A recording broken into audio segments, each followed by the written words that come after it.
Hello friends, and welcome back to my kitchen. We are home back in Michigan, ready for another week of prepping nourishing meals for my family. If you're new here, I like to share easy, wholesome recipes that I feed my family of 5, of whom include a 4-year-old and toddler twins. So my recipes are always kid-friendly, that use mostly whole foods with a few cheats here and there, and this week is no different. So let's get into it.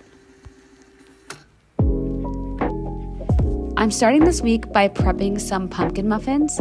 For my wet ingredients, I'm using about a cup of pumpkin puree and then about a cup of whole milk, a splash of vanilla, and 3 eggs.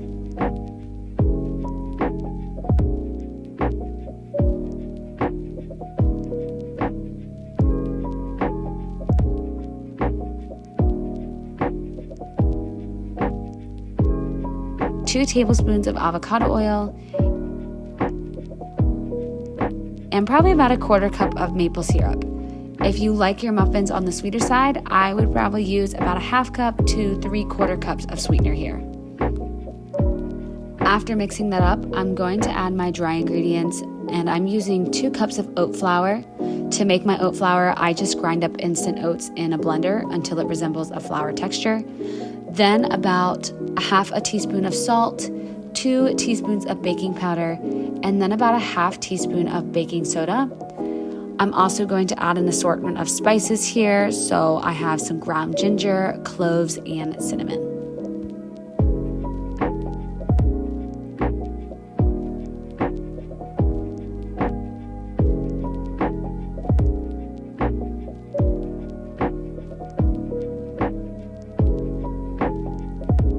After everything is mixed together, I'm just going to portion these out into prepared muffin tins and bake these for about 15 to 18 minutes at 375 degrees.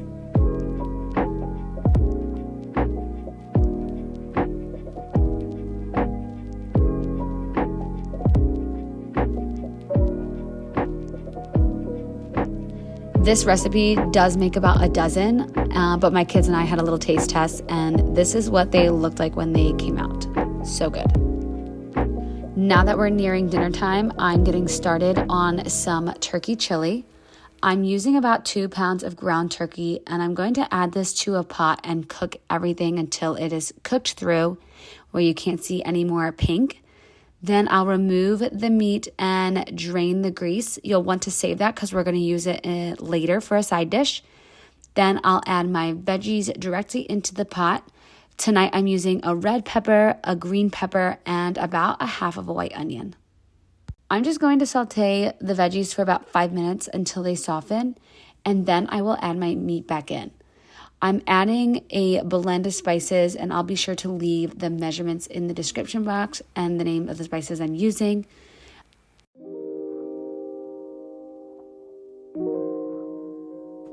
And then to make this into a chili, I'm adding a can of tomato sauce and a can of crushed tomatoes. I'll give everything a good mix and then let it simmer for at least 30 minutes to an hour covered.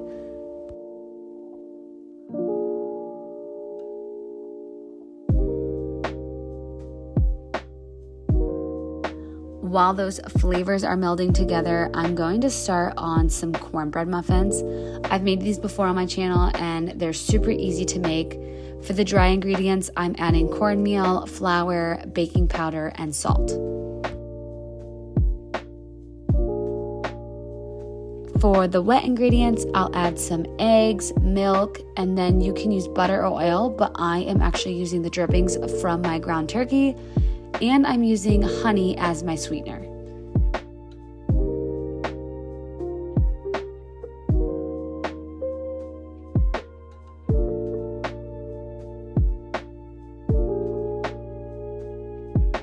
I'll give everything a good mix, and again, I will spoon out the batter into a prepared muffin tin and bake until they are cooked through.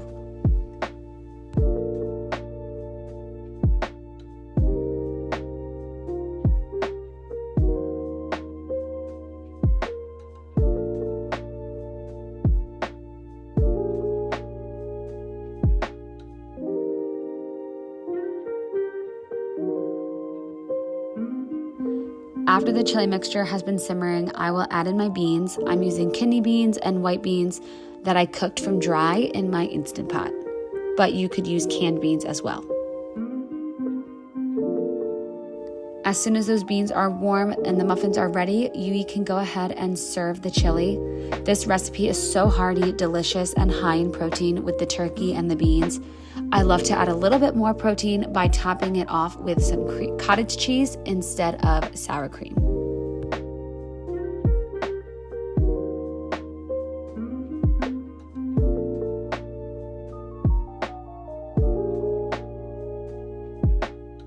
It is the next day and I'm getting started on our sandwich loaf for the week. I attempted to make a brioche loaf, but because I was feeling a little adventurous, I decided not to follow a recipe here, and I'm just kind of experimenting by using milk instead of water, adding some eggs, and then using more butter and sugar than I normally would. The key here is just to make sure that my liquids and my dry ingredients are similar to what they would be for my normal sandwich loaf recipe.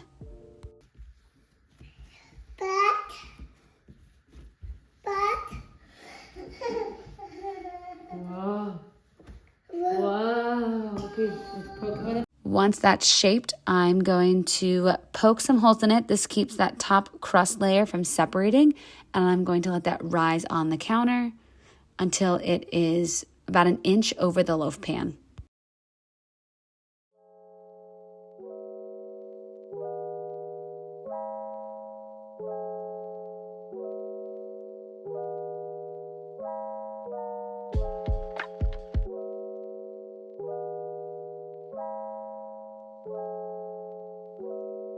And this is how it turned out after it was done baking. And like I said, it was not quite a brioche, but it was definitely still delicious. In the afternoon, I got started on a new crockpot dinner, and this one was definitely giving some fall vibes. I'm starting by cubing up 2 sweet potatoes.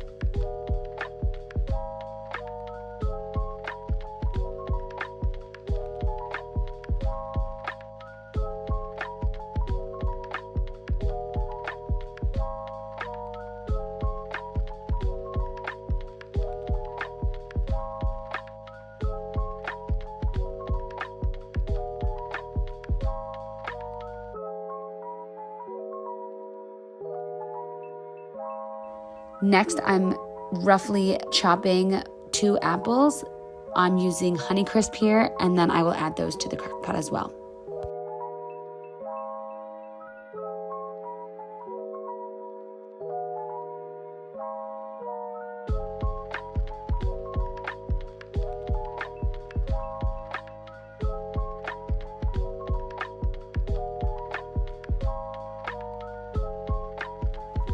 Then I'm just going to lay 2.5 chicken breasts on top of what I have in the crock pot, and then top my chicken with about half of a roughly cut onion.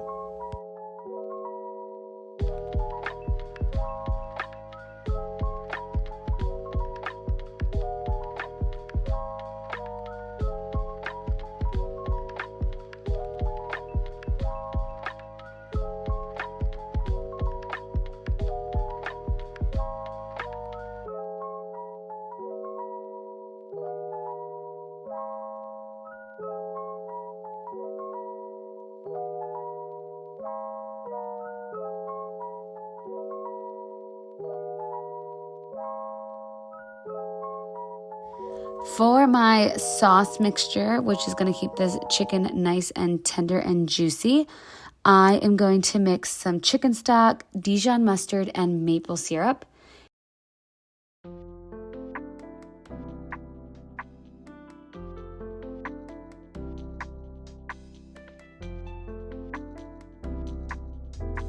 After giving it a good mix, also with some help from my little sous chefs here, I'm going to pour it over the chicken and the produce that I have in the crock pot. So typically when I make a crock pot meal, it's because we have a busy day or a busy evening. So I didn't get a good video of what this looked like when we ate it. But next time I would definitely add some minced garlic, during the cooking process, and then I would also serve it with some salt and pepper. We are now on Wednesday, and I was a little late in the game this week, so I didn't get my egg bakes started until this morning. So I am prepping these probably around 6:40, and I'm making these so we can eat them fresh.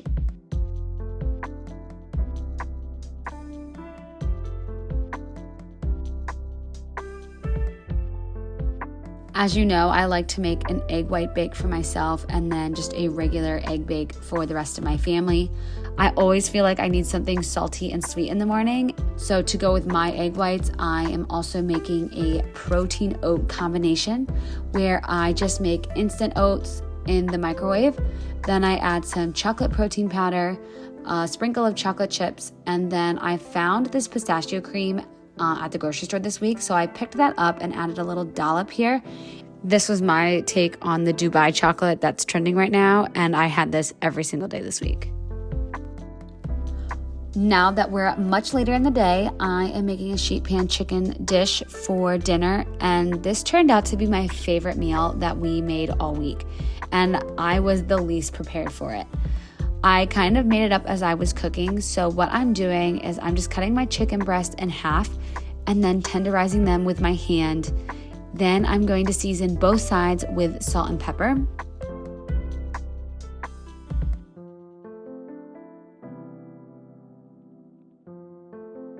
While I let those sit, I'm creating this Dijon yogurt sauce and then a breadcrumb topping using panko crumbs, garlic powder, salt, pepper, smoked paprika, and onion powder.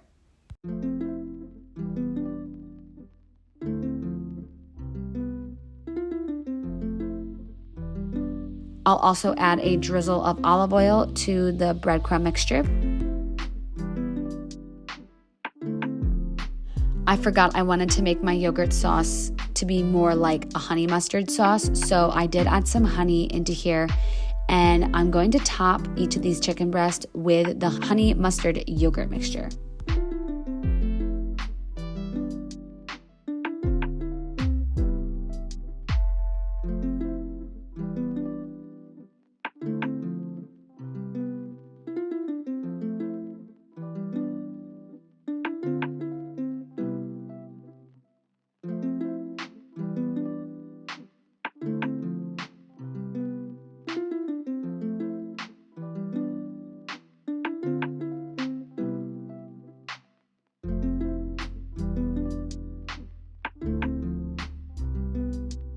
When each piece is covered with the yogurt mixture, I will also top them with my breadcrumbs.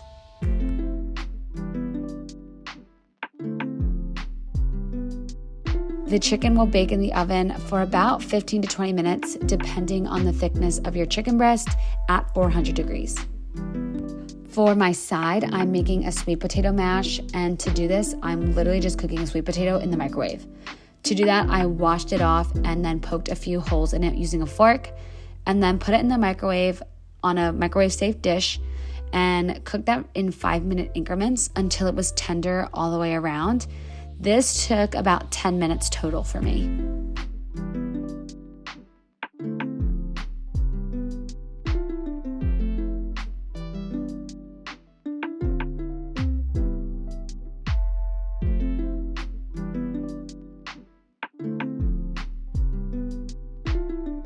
After plating everything up for dinner, it was looking and smelling delicious.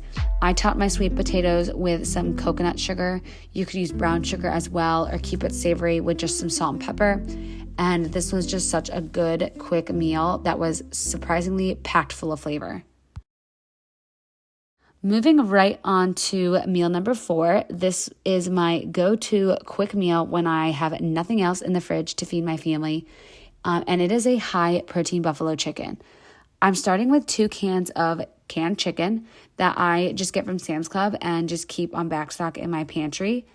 And I'm adding some powdered ranch seasoning and some cottage cheese and hot sauce.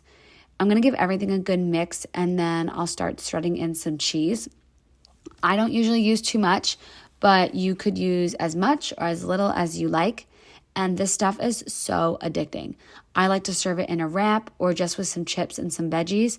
It would also be great on top of a salad.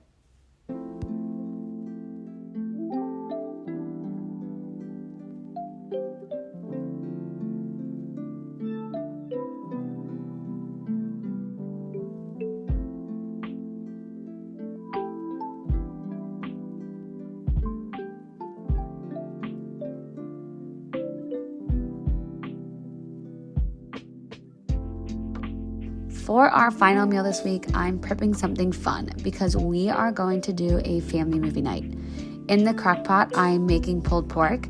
And to do this, I'm just using pork shoulder and then seasoning it generously with this pre-made barbecue rub. And I'm just trying to make sure that each side is coated.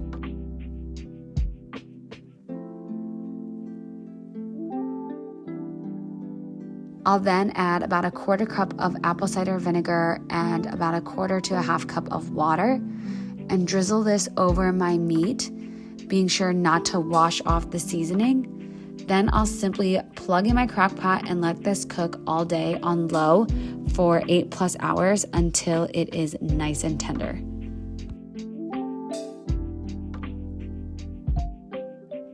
For our family movie night treat, I'm making some brown buttered brownies, and I will leave the recipe that I'm following for this in the description box, but these are probably some of the best brownies I've ever tasted. I'm starting off by browning 1.5 sticks of butter, and when that is to the right color, I'm going to add some cocoa powder and vanilla into my saucepan and mix that until there are no lumps.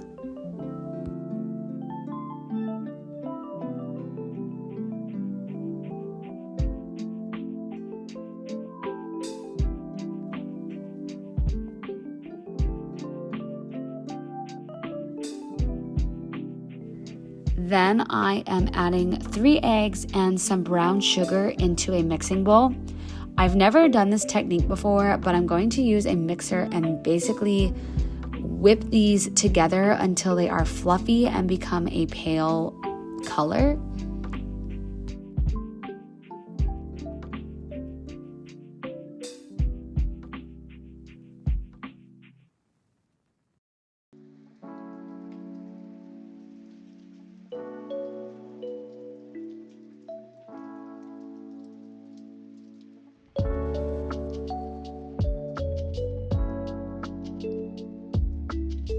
When those are the right color and consistency, I'm going to add in my brown butter and cocoa powder mixture and just fold all of that together.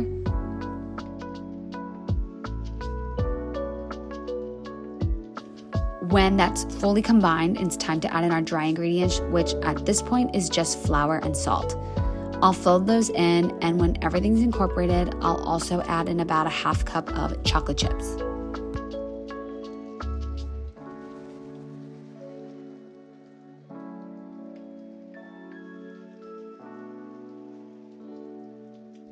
I'll transfer everything into a prepared 9x9 baking dish, and we're gonna cook these until the edges are done, but the inside is still a little gooey, and I'm begging you to try this recipe because they were so good.